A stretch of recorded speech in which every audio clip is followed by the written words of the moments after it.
So I'm a tighter knitter than her, and I used a smaller needle size needle size than her.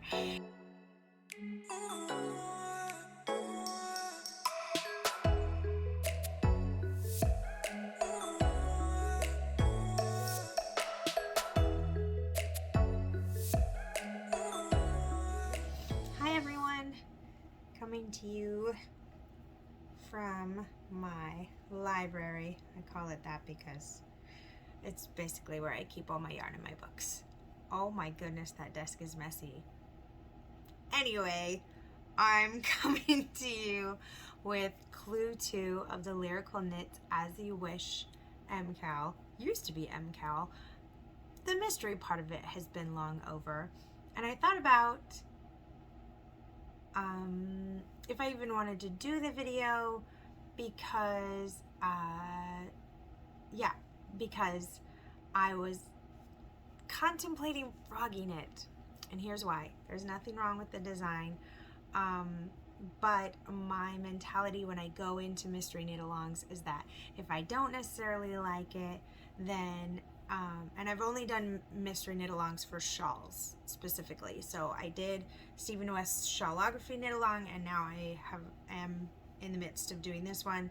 And if I don't like it, then I could give it to someone. However, this one that's attached actually right now, I think, is a non-superwash yarn. So I have very limited options of who to give that to if I were to decide to gift it. So moving ahead was kind of like, okay, you kind of need to know if you want it or not. And I was conflicted about that because it's a mystery, right? And I have seen a couple of shots of the finished shawl, but it was like around someone's neck, or it was like folded or something. I haven't seen like the whole thing, and I haven't really looked for it because I don't mind it still being a mystery. But I do have at least one person, Emily, who joined me on the last podcast episode, who I could give it to, who I know would take care of it and like it, and well, if she likes the pattern, you know. And so I continued on. And I think I will like it too. I don't know if it will be my favorite shawl in the world, but knowing that if I just end up not liking it for some reason, then I could offer to give it to her, and it wouldn't be like a waste of my time or anything. So anyway, I decided to keep going with it, and I decided to also continue with the video portion for each clue because I really want to normalize not finishing a shawl in 4 weeks. Like that's okay, that if you aren't on schedule for a mystery knit along, that's fine. Part of it's about cheering each other on and continuing the fun afterwards too. It's supposed to foster excitement and creativity and community. It's not supposed to be something that applies pressure to your timeline. And obviously in the last month I've had a lot of things going on.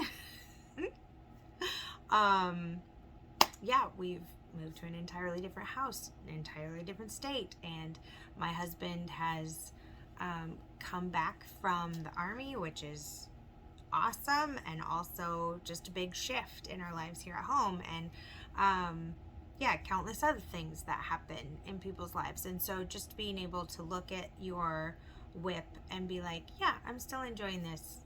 If I'm not meeting some type of deadline that's arbitrary that I made up a long time ago, that's okay. It's arbitrary. I can just keep going with what I want to do. So anyway, all of that before we jump into the knitting. So if you are doing some type of mystery knit along and you're like on week 3 and you're like, oh, I'm so behind. There is no behind, just so you know. It's made up. It's made up. So you can breathe and think about what you want to think about. So this is clue 2 here. So this pink and blue chevron is the end of clue 1. So we've got, aren't these cool? I just like the way she did like this every other thing. So you start out with your big old triangle here, and then you've got this one, and these are flames from the fire pit. For those of you who don't know, the As You Wish knit along is, the whole pattern is about this movie called The Princess Bride. If you don't know about The Princess Bride, then holy moly, it's great. It's kind of a cult classic. I'm not sure how to explain it to you. You should probably just go watch it. You probably have at least one friend who can quote this movie to you. And you should watch it with them because they'll very much enjoy it. They'll very much enjoy showing The Princess Bride to you. Anyway, if you know already The Princess Bride, I need you to tell me the movie line that you think of most often. I need you to leave it in the comments. Like, I will enjoy reading that so much. I think the one that I say all the time is gently, like every time. Especially when I'm with my husband and like he asks me to hand him something in the tool shop or something and it's something like dangerous, I'll be like, gently. Anyway, so this is the fire pit flames, and that's kind of throughout at this point. And then she has this section here, which is, oh, I forget what that one's called. Shoot, I forget that one.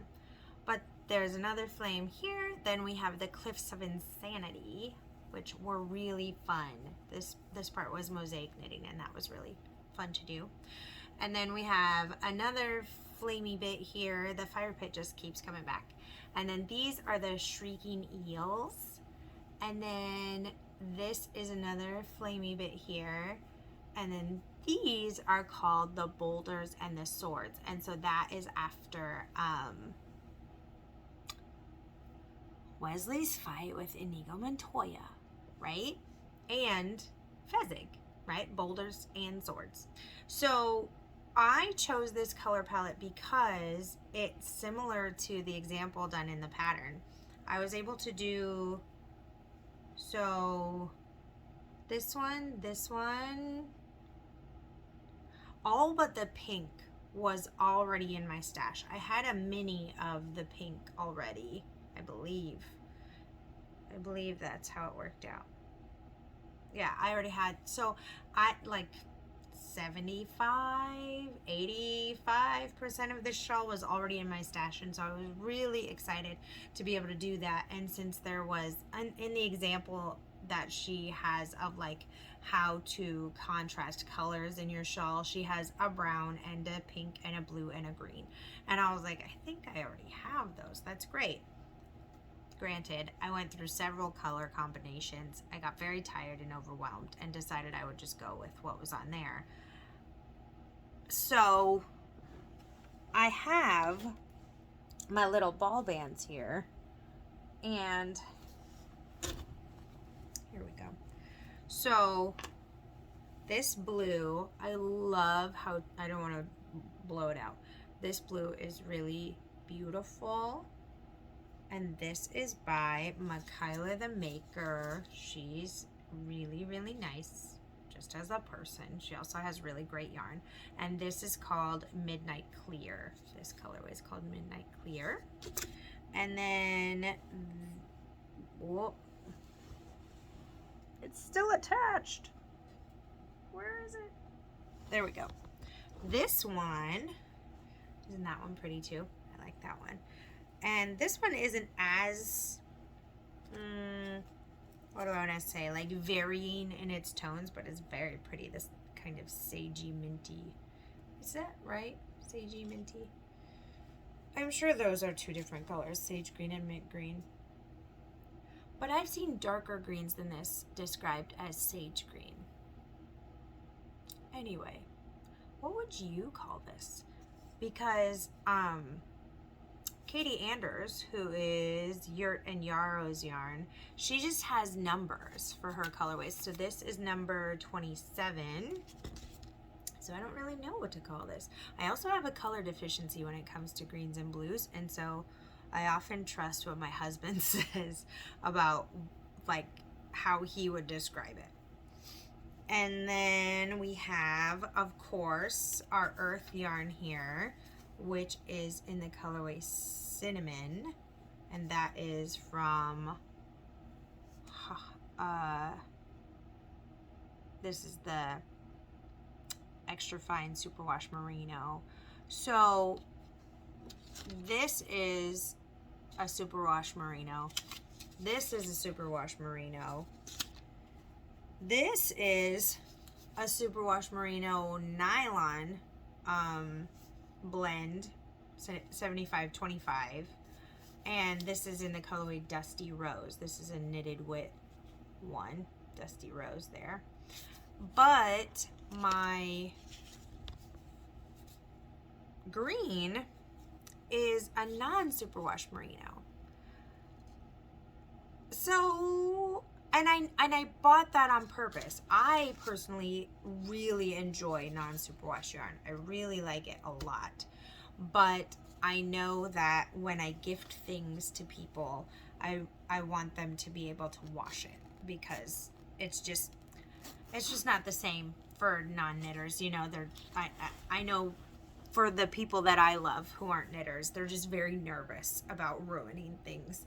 And honestly, they're really sweet, and they think that my skills are really great, which is fantastic, but it also sometimes puts like this pressure on don't ruin this gift that you were given, and I don't want to do that with gifts. I want them to be able to be used and loved and, you know, really utilized. And I think that's part of the blessing that comes with making your own stuff. Like, you kind of know how rough or not you can be on that thing. And with bought stuff, sometimes it's kind of trial and error. You know, like, you know what the tag says, but you're also kind of like, oh, I hope this washes well, or I hope, you know, and what I mean by that is not necessarily disregarding the washing instructions, even though I do a lot with bought stuff. Not with knitted stuff. Not with knitted stuff. I actually am like more careful than I probably need to be with a lot of stuff, laundry wise, when it comes to hand knits. But like some with different fabrics, it could say 100% cotton on both things, and one of them, like, your kid gets something on it and it washes out immediately and it's beautiful, and the other one, they get like one thing on it and you can't get it out forever. You try and try. And so I think with bought things, it's just so much more trial and error with that. And with knitwear, since you know exactly what it's made of, and also most of the time you've had experience with that kind of fiber before, you kind of know what it can handle, what kind of abuse it can handle, and what kind it can't, and if you're willing to knit that thing again, if you're too hard on it or not. And of course with shawls, there's very little what do I want to say, very little like wear and tear going on, as opposed to like socks or the elbows of sweaters or things like that. So I forget where I was going with that.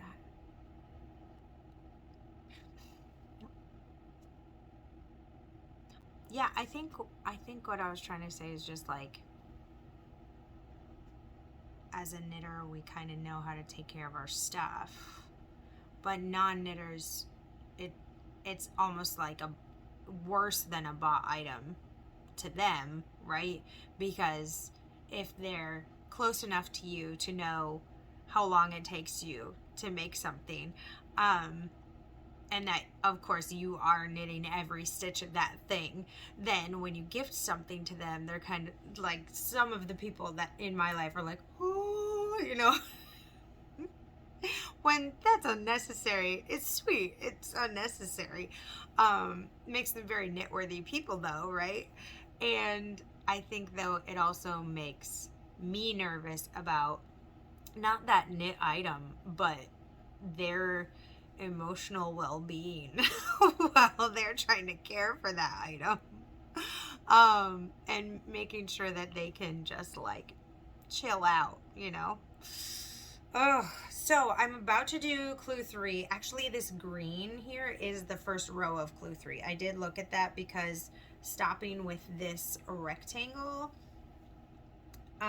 made me feel uneven. So I put that row on there, and I was so glad to pull this back out because this is one of my favorite stitch markers. I love this little acorn thing. I'll link below the shop that has these. I'm very excited about that. So like I'm halfway, right? So this should be like here. And I think it's gonna block out, like, I think it's gonna block out so much bigger. Like, look at that. Oh my goodness. Holy woo. I was wondering if I should invest in some blocking wires for this thing. I'm not sure. I think I might block it first just to see how much it relaxes by itself, you know. Give it a good and put it down on the blocking mats. But yeah, I am excited about how much this is going to grow. I am using a smaller needle size than is suggested because I did that with the shawlography as well, and I was really pleased with that actually. I think, let me make sure I'm telling you the truth. Yes, I'm using one needle size smaller than what's suggested in the pattern. And I do like the fabric, which I think is the most important thing when you're knitting something, is to like the fabric. However, of course, with shawls, gauge isn't as important. And I would say if you're knitting a sweater or a hat or, you know, anything else, I would say your fabric is more important. But in that case, you usually like do the math, right? So if it's, I don't know, if it's 4 stitches per inch, right? Then if you're getting 5 stitches per inch and you like that fabric better, then you can do the math around how to change your cast on or your increases, things like that. So it's just math, right? Which is great, except for with a shawl, most of the time we don't do that. Most of the time, if it like gets bigger, that's fine. And if it gets a little smaller, that's fine too. But in this case, this is quite a bit smaller than I was thinking it would be. And that I think is because, Lyrical Knits, I've watched some of the tutorials from the pattern and I've watched some of the stuff on her Instagram channel, and she's just a much looser knitter than I am. And that is fine. Like, everybody has their style, but I was not even thinking about compensating for that. So I'm a tighter knitter than her, and I used a smaller needle size than her. And so obviously that means my shawl is going to be smaller. So I think what I'm going to do once I get to the last clue, there's got to be some way that it finishes off in a rectangle, right? Because in the pattern it says it's a rectangular shawl. So of course we have short side of the rectangle here. These are going to be the long sides, and somehow this chevron looking thing is gonna even out into a flat side. So I think before I get to the end of that part on clue 4, I'm going to see if I like the size of it. And I don't know if, I don't know if I'll just put a barber cord in it and even block it before I get to the end to see if I want to do like a repeat of something to make it longer. Maybe it'll turn out more scarfy than it will be shawly, but yeah, gonna see about that, as we often do with living dangerously when we haven't swatched. We'll cross our fingers and block it out and see how it turns out. So this is clue 2. I'm very excited about doing clue 3. I finished clue 2 in 4 or 5 days. And honestly, with a lot of these things, I'm having to watch the tutorials and like read these line by line instructions. She also has charts which are helpful. And I did do the and here's the thing, for probably half of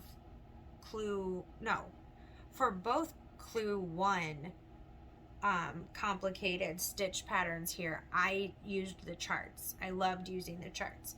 But for both of these on clue 2, I used the line by line directions because I didn't have as easy of a time with the charts. So, and I honestly messed up here. You can see, I believe I've messed up here. I'm gonna go compare this to her shawl and try to duplicate stitch over it once I'm done with the shawl to make up for this business here. And then because you can tell that I'm doing my increases incorrectly. Well, maybe you can't. Maybe it's just me. But I got my left leaning and right leaning increases, oh, there it is, mixed up. So right here on the bottom, you can see I fixed it here, right? Because it's all good here. There's like these straight ones and these increases is beautiful splitting off here. And this is fine, but down here, I messed up my increases and they're leaning the wrong way. So it was actually leaving like these little gaps in there. And I don't know if that's gonna show up still, and I might have to do more duplicate stitching after it's done. But honestly, it's okay. Mystery knit-alongs I use as just, I keep hearing a noise over there.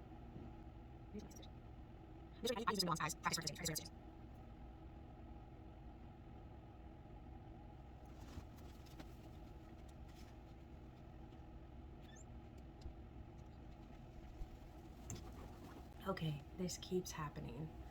In my neighborhood, someone has been doing fireworks. It's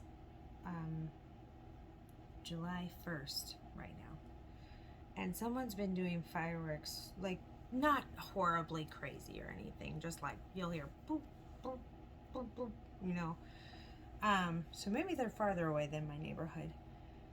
But it's July 1st, and I keep hearing like this far away thing that I don't know is far away. So I think it's in my house. And so I'm like looking for something that's been knocked over, and until I like hear it repeatedly, I can't figure out what it is. And so over and over I've been hearing fireworks and thinking that like hopefully one of my kids is up, because if it's not them, then now I'm creeped out, you know. So I'm just gonna breathe for a second, tell myself that it's normal for people to set off fireworks in the beginning of July, even though they've been setting off fireworks, oh golly, for like a week, I think. And they will be for a while. So, I mean, it's obviously the 1st, so they're heading into their bigger time, I guess. Yeah. So, I think that's all I have to say about this one because now my anxiety is a little high. I think I'm going to drink some water and knit clue 3 and take my mind off of what I just imagined might be happening in my own home. Say a prayer over me, heaven's sakes. That was, my husband came home from the army 2 days ago. And I'm already like totally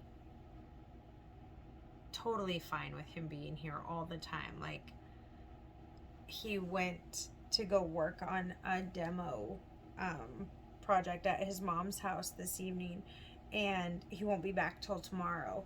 And I'm already like done, you know, just done already with being alone basically at night. I'm like, no. So yeah, I should probably take care of myself so that I can breathe and go to bed. But all the love to you guys, and thanks for the patience around Clue 2. I hope that it encourages you to go at your own pace. And what is it Stephen West says? I love this. It helped me so much during the shawlography knit along, because similarly to this one, I started it in October and I didn't finish it till December. And I cannot remember when I first posted Clue 1, but the cast on date was earlier that week. So it's been a minute. It's been a hot minute. So yeah. Give yourself grace. It's not a race. Just go at your pace. Something like that. It's a lot more syncopated, like a poem, the way he says it, but that's the gist. Anyway, I'll see y'all next time with Clue 3. Bye. Because I basically feel like someone was like, this is precious. And I was like, and you were like, oh, it's precious? Oh my gosh. gosh. Like, I didn't have to pay for it. Yeah. You know what I mean? Like, I know. Yeah. It's the best practice round ever. You're right. But someone's like, listen, if you mess it up, then it's ruined. ruined. Also, Yeah. this is the last top that's left from what you sent me. I've spun all the rest of it. That's amazing. Wow. Look at you. Your fingers make magic. So there's that, and then this is the wool.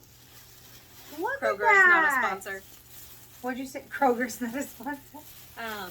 So it's been washed, as you can see. Yeah. So. Oh, look at that crimpiness in there. Here, I'm gonna just pull So it this is way. what we call, these bits are what we call locks. So you can actually pull those out. Oh, yeah. And then card them. That's and they cool. make really nice little bits. That's cool. Yes. Border Cheviot is what it is. Oh, of course you know the breed and everything, because this is so farm to